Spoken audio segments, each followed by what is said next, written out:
안녕하세요. 오늘은 좀 허심탄회하고 좀 더 솔직한 이야기를 해보고 싶습니다. 아마 지금부터 40년도 더 된 이 목포에서 서울행 완행열차를 저녁 7시에 탔습니다. 영등포역에 도착하니까 아침 7시예요. 꼬박 12시간을 좌석도 없이 입석으로 왔는데요. 그 밤중에 그 안에서 참 별별 일이 다 있었습니다. 어떤 젊은이는 술을 먹고 거기서 행패를 부리고 손님들을 너무 불안하고 힘들게 만들고, 그걸 보다 못한 또 어떤 다른 젊은이가 그 사람의 멱살을 잡고 너 광주 깡패냐 하면서 눈을 부라리기도 하고, 술 취해서 통로에서 큰 대자로 누워 자기도 하고, 참 기가 막힌 일들이 많이 있었죠. 지금은 우리나라가 그때보다는 질서가 잘 잡혀서 상상하기 어려운 일인 것 같습니다만, 저녁 7시에 입석으로 타서 아침 7시에 도착하니까 꼬박 12시간을 오는데, 제가 그때 아주 젊을 때였기 때문에 정말 그래도 어떻게 견디고 왔습니다. 잠도 못 자고 12시간을 서서 오는 거예요. 그런데 견디고 버티다 보니까 결국은 영등포역에 아침 7시에 도착하더라고요. 우리 인생이 이런 것이 아닌가, 전 그런 생각을 해보았습니다. 참 힘들죠. 잠 못 자고 피곤하고 근심 걱정에 시달리고 때로는 두려운 일이 생기고 낙심이 되고 우울하고 별별 일을 다 겪고, 쉽게 말해서 파란만장한 인생을 사는 게 대부분의 사람들의 삶이 아닌가, 이런 생각을 해봅니다.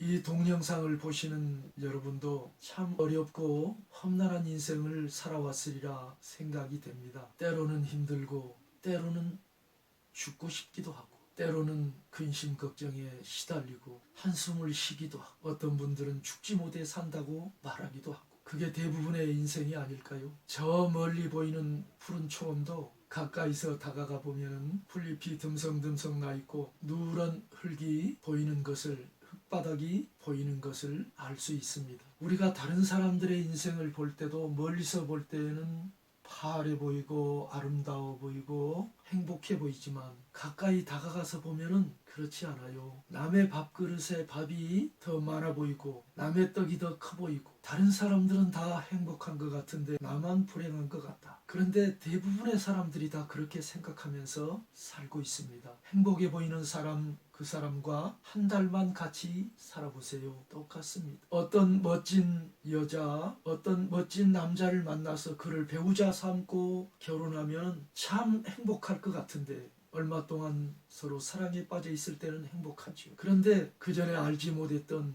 그 사람의 모든 단점, 그 사람이 가지고 있는 마음의 고통, 힘든 것들, 이런 게 드러나니까 피차간에 힘들고 어려워지는 거예요. 처음에는 상대방이 다 너무 좋아 보이죠. 상대방이 너무 행복해 보이죠. 그런데 서로 만나서 살다 보면은 그 내면 세계를 서로 들여다보고 서로 마음에 있는 바를 쏟다 보면은 결국은 불행히도 갈라서는 경우가 너무나 많죠. 이거는 우리 인생이 대부분 다 행복한 인생이 아니라 다 받아주고 다 용납해주고 다 사랑해주고 다 품어주는 넉넉한 태양과 같은 그런 풍요롭고 행복하고 아늑한 그런 인생이 아니라, 모든 사람이 내면에 무슨 불안이 있고 근심이 있고 상처가 있고 고통이 있고 아픔이 있고 우울함이 있고, 그래서 살다 보면 그것끼리 서로 부딪히기 때문에 결국은 상대방에 대해서 학을 떼게 되고 절망하게 되고 실망하게 되고 틀어지게 되는 거죠. 인생이라는 게 그렇지 않을까요?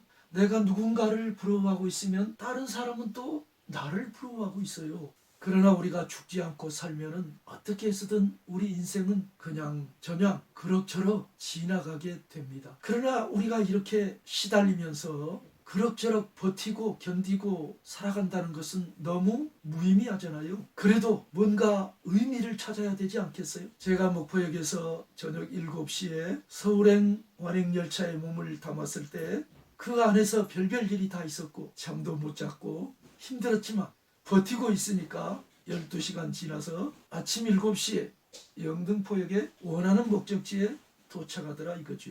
우리 인생도 어떤 분명한 의미와 목표를 가지고 간다면 여러 가지 슬픔과 우울한 일이 있더라도 그래도 괜찮은 인생이지 않을까요? 인생은 다 50보 100보 힘겹게 살아가는데 행복한 척에도 한순간이고 많은 세월 고난 속에서 살아가는데 그래도 그 가운데서 뭔가 의미를 찾고 희망을 찾고 뭔가 아름다운 것을 노래하려면 이리저리 방황한다 할지라도 기차 안에 몸을 실었을 때 그게 목적지에 데려다 주듯이 그런 어떤 한 방향을 향한 분명한 발걸음이 있어야 되지 않을까요? 그게 바로 인생의 의미라는 거겠죠. 이리저리 갈짓자 걸음을 걷는다 할지라도 여러분은 어떻게 생각하실지 모르지만 저는 그 인생의 의미가 바로 예수님을 만날 때 온전히 획득된다고 믿습니다. 저는 그렇게 해서 인생의 의미를 찾았거든요. 제 인생도 똑같습니다. 제가 남보다 더 행복한 것도 아니고 그렇다고 해서 남보다 더 불행한 것도 아니고 그냥 평범하고 때로는 고난이 있고 때로는 아픔이 있고 때로는 우울함이 있고 때로는 기쁨이 있고 행복하고 때로는 소망이 희망이 넘치고 때로는 절망스러운 때도 있고 똑같아요. 그렇지만 예수님을 만난 제 인생은 분명한 의미가 있고 확실한 목적지를 향해서 가고 있다고 천천히 가든 빨리 가든 그렇게 가고 있다고 저는 믿고 있습니다. 왜냐하면 제가 예수님을 만난 이후로 예수님이 나를 사랑해 주신 그 사랑을 알았거든요. 내 인생의 의미가 무엇인지 알았거든요. 내가 왜 사는지 알았거든요. 왜 태어났는지 알았거든요. 왜 허덕이면서도 갈팡질팡하면서도 방황하면서도 힘들어하면서도 왜 이 길을 가야 하는지 그 의미를 알고 있거든요. 그 목적지가 어딘지 알고 있거든요. 그렇기 때문에 그 예수님의 사랑을 받으면서 그럭저럭 살아갈 힘이 생기는 것입니다. 때로는 즐거움이 있고 때로는 힘겨움도 있고 누구나 다 똑같죠. 그렇지만 분명한 인생의 의미가 있기 때문에 내가 왜 살아야 되는지 무엇을 위해 살아야 되는지 알기 때문에 저는 오늘도 즐거운 마음으로 이 길을 가고 있습니다. 여러분 죽지 말고 사세요. 죽지 말고 사세요. 죽고 싶은 때라도 죽지 말고 사세요. 살면은 길이 있습니다. 예수님을 만나면 인생의 의미를 알게 됩니다. 길이 있습니다. 감사합니다.